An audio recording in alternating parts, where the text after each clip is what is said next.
Welcome to a self-published author's diary. I am Elodie Novodatsky. I write about first times, second chances, things that scare the crap out of me, and things that make me laugh out loud. I'll be speaking with you and sharing my adventures in self-publishing, the behind the scenes of writing, and the business side of it.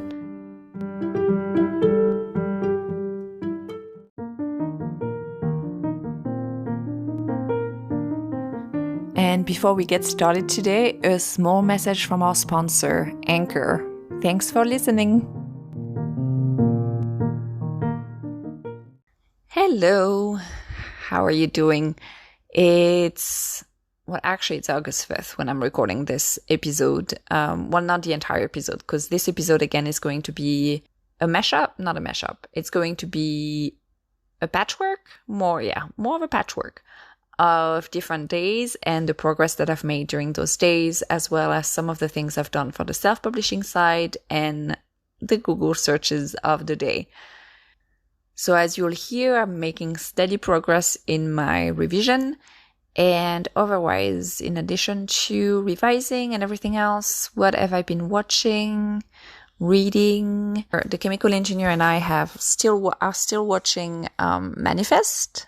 And we're almost at the end of the second season. And I think the third season is on Hulu. So I heard there are talks about possibly either doing another season or maybe a movie. I'm guessing the third season doesn't end with all loose ends tied up. So crossing my fingers that indeed there will be something happening. And then otherwise I am watching also Outer Banks. Actually, I just finished watching it during my lunch break. So second season, I've been watching it as I'm doing stuff around the house and during my lunch breaks. And yeah, I'm ready for season 3. Whenever they want to drop it, I'm ready for it. And the other thing, we're alternating Manifest and Ted Lasso right now. The second season of Ted Lasso. I am still reading Denise S. Bryce, White Woman and the Blues. That is so good. And I've also started reading, because at night I read on my Kindle, and during the day when I find the time, I read on the book. But at night it's on the Kindle.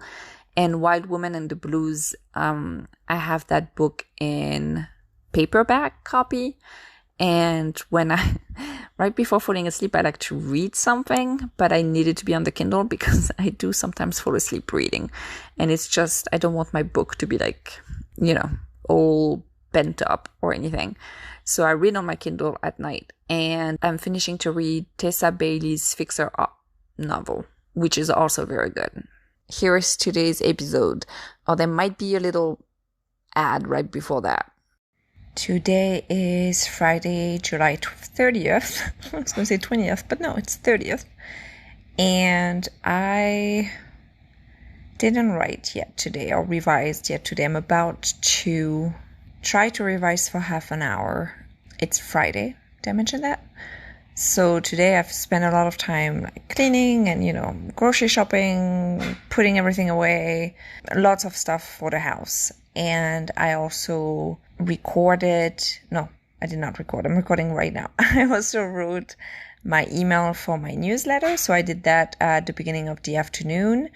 And early afternoon, I wrote that, and I had to choose the pictures that I was going to put in the newsletter and decide exactly how I was going to do the pre-order exclusive bonus scene for people who pre-order The Leftover Bride and for those who order it within the first week. So people who do that will get an exclusive bonus scene, because that seems to be what most readers would like to have as an incentive to pre-order or order during the first week. And I had to create the form for that. So that didn't take me very long, but it's still, something that I had to do. So I created the form, and then I wrote the newsletter. I sent the newsletter, and then I also wrote the blog post for, when you listen to this, last week's episode, but when I'm recording this, today's episode. So I also wrote that blog post, I published it, and I did that right before lunch or right after lunch. So these are the things that I worked on And now again, I'm about to revise. I need to do more things in the house, but I do want to get a bit of revising in because, as I said, I would like to really finish the revision as early as possible without the stress of the deadline of the 18th of August, but still do it as quickly as possible or as fast as I can. Let's put it that way. As fast as I can so that I can give advance review copies several weeks before the book releases, or at least 2 weeks before the book releases. That's kind of my goal. So this is where I'm currently working towards. And to do that, I am about to open my computer and revise for half an hour. And it's about 5:50 p.m. And then I will walk the dog and decide what's happening for dinner. And Friday is usually pizza at the Novodatsky household. And by pizza, I mean frozen pizza with a salad, if you want to know what we're eating tonight. I was going to say good morning, but here it's actually good afternoon. It's 5:20 p.m. almost on Monday, August 2nd. I ended up working longer than planned on Friday, which was good because I got quite a few things done. And then this weekend I did not write. I enjoyed my weekend and did things around the house and just, had a nice weekend. And I was excited to get back to work this morning. I am still working on a chapter where Nathan, who is the runaway groom, he's the ex-fiancé of Sorka, he left her at the altar about a year before the book begins, so that's not a spoiler. And they're meeting up, and he's finally telling her why he jilted her. And so I've been working on this chapter on Friday. I finished revising it today. I did send 2 small excerpts, like 1 paragraph and 1 sentence, to my critic partners via Google Chat because I think one of them was working, but I wasn't quite sure if it was entirely working, and the other one I knew was not strong enough. And I was kind of wondering that 1 sentence, right? So if you're listening to this and you're a writer, you probably know that sometimes like there is 1 sentence that we think is just not strong enough. So yes, 1 sentence in a book that's going to be about probably 60 to 70,000 words, 70,000 words. But it's one of those sentences that is supposed to throw an emotional punch to the reader. It's a sentence where I need the reader to really empathize with Sorka. And so it's like describing her when she's left at the altar. And what I had did not feel strong enough, but it was better, but it's still not there. So I was asking my critic partners what they thought, like if maybe I was wrong. And one of them already replied and told me that, yeah, she thinks it needs to be stronger, like more visceral. So I'm going to try to find, she gave me a few pointers, like a few words that I'm going to see how I can maybe integrate and get that visceral reaction. I might also quickly go back to my Margie Lawson's class on visceral reactions and just get inspired and by reading some of her class. I'll do that either tonight or tomorrow morning. And otherwise, what I've been working on for that chapter, on Friday, I revised it. And the first 4 paragraphs were in the past tense because she was driving and she was remembering something that just happened right before. But then I was thinking as I was reading, I'm like, actually it would be stronger if those moments that she's currently recalling as she's driving, if I'm just showing them, because they just happened like 5 minutes prior to the moment where she's driving. So it's not like I'm recapping things from years ago, like it just happened. And they do have an emotional impact. And there are 2 lines that I think are really funny. And so I don't think those funny lines were actually shining through by being a recap. So this morning, what I did is I took those paragraphs and I transformed them from being in the past, her thinking about it, to being things that are happening on the page. And so it did not take me super long to do that because I had all the bones of what I needed. I just needed to add meat around it. So I did that, and then I finished revising the rest. And one of the comments that I had gotten, 2 comments that I had gotten from my critic partners were, one, there needed to be maybe more of an explanation about why Sokka, like, mood switched in the chapter prior. Like, she was pretty happy and then she kind of got annoyed. And in my mind, it was pretty clear, but that's what sometimes happens, is like, I know what's happening in their mind, but I didn't put it on paper. So I needed to make sure that that was on paper as well. And then another one was to maybe give Nathan, who is again the ex-fiancé, more of a motivation or why he jilted her. Like, to really have his heart broken by the realization that, yeah, she was settling with him in a way. And so I did that. And I think I did that very well. Like, I'm excited about that. It's a lot. Like, it makes him so much more likable. Like, he's still, like, owning up to the fact that he left her and jilted her, which was super humiliating for Sokka. So he's owning up to all of that, which he was already doing, but now he's doing it more, which was another comment that I had gotten from my critic partners. One of them was that, like, he needs to own it just slightly more. So he did. And then he just went all in his explanation. So it's a very good chapter. Not to, like, praise myself, but objectively, it's a very good chapter. I don't know if I'm objective, but to me, it's a very good chapter. And yeah, I'm excited about it because I think that it gives, it's more towards, like, not the middle, but like towards the end of the middle of the book. And it's giving some sort of a breather without taking away from the plot. I think it reinforces more of her motivation, and it also opens up because he's going to be in the 3rd book in that series. So the next book in that series is going to be about Sokka's sister, Aisling. And then the 3rd book, or a novella, I have not decided yet, for Nathan, is going to be him finding love on that TV show. So yeah, I'm excited about that too. So now I'm going to cook dinner and have to do a few things. I haven't walked the dog yet. Don't tell him. I mean, he knows, but I need to walk him. It is Tuesday, August 3rd. I've made progress in my revision today. That progress included spending 2.5 hours on a chapter and a sentence. I mean, those are the paragraph that I worked on for, so spending 2 hours on a paragraph and a sentence, and basically just wanting to get it to the point of really bringing an emotional punch to the reader.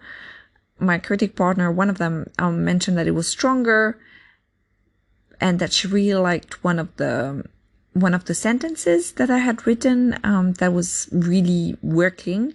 But then in my mind, I was kind of like, okay, I need the reaction to be even more visceral.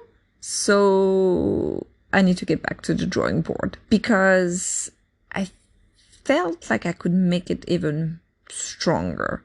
So I worked on it for 2 hours and I think it works. I think it really shows to the reader how Sokka felt the day that she got jilted at the altar. Like, it needed to be really strong. So that's what I worked on this morning, and I had to do quite a few things not writing related, like taking care of insurance and a lot of other things that I'm not going to list on this particular episode. But I also Googled certain things today, and I needed a bit of reassurance about how many words per chapter. I usually don't have a set number of words per chapter. So I have certain chapters that are longer, certain chapters that are shorter. I think it also helps the rhythm of the book. And I usually have chapters that, the length serves the story as well. I do have, usually my chapters are about 2,500 to 3,000 words. And my shorter chapters are about 1,500 to 2,500 words. And then I have very short chapters when I need like something really punchy. But one of the chapters that I was writing, 2 of them were about 3,800 words. I was kind of like, is it too long? But then I was rereading it and it just felt right for that particular moment. And I know a lot of the books that I'm reading have that long of a chapter, but I still Googled it. So this is one thing I did. I also looked for synonym for collapse. Can you drain oxygen? Negative word for vanishing. What do sinkholes do? Synonym for strangle, synonym for tighten, synonym for grab. I mean, basically I should have had a thesaurus open. Yeah, those are some of the things that I Googled today. Today I also published a teaser on my Facebook group and on my Facebook page. It took me just a few minutes to design and then upload. I have not uploaded it on Instagram. Might do it tomorrow. Not tomorrow, probably sometimes during the week. And I also have not put it on my website yet. So that's something I need to do. And this was my update for August 3rd. So today is Thursday, August 5th. It's 1:45 p.m. This morning, I revised quite a bit. I finished revising a chapter that I started revising yesterday.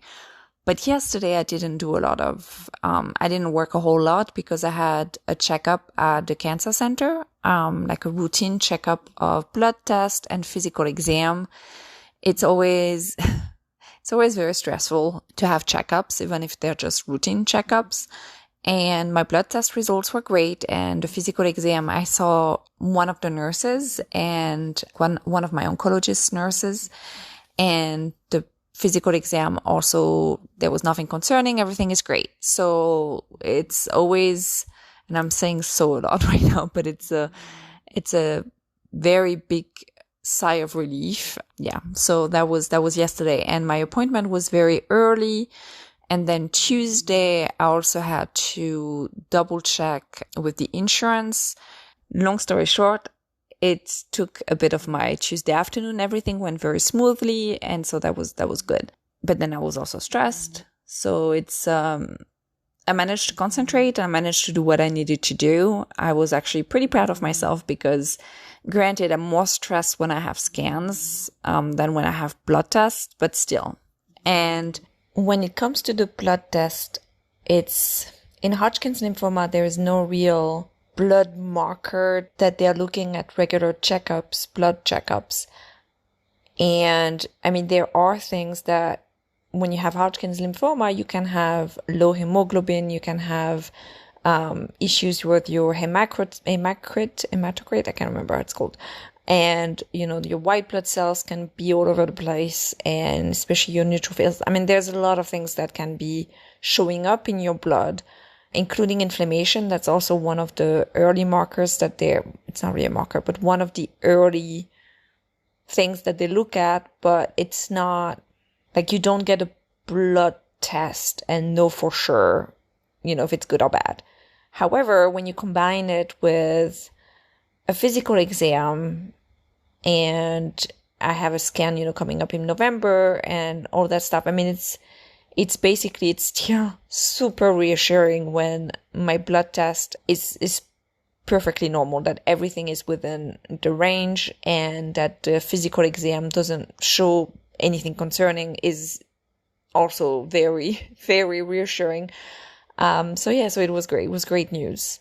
Going back to my revision this morning, I managed to make, I think, Ryan sound even more endearing by him realizing, I didn't know if it was possible, but apparently it is, by him realizing that when he tried to help Sorka, and I'm not going to go into the details because I don't want, yes, that's Plato the dog snoring in the background. You probably could hear him right now.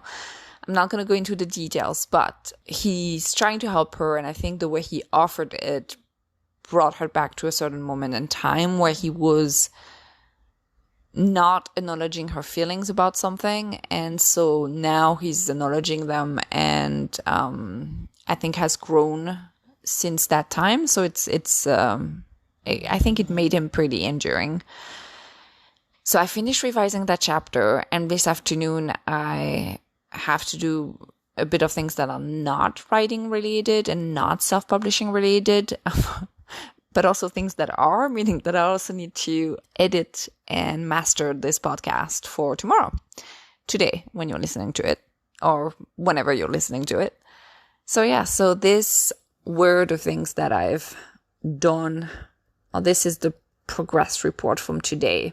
I also need to outline a chapter, because I'm going to have to add a chapter right now in the story that was not there before.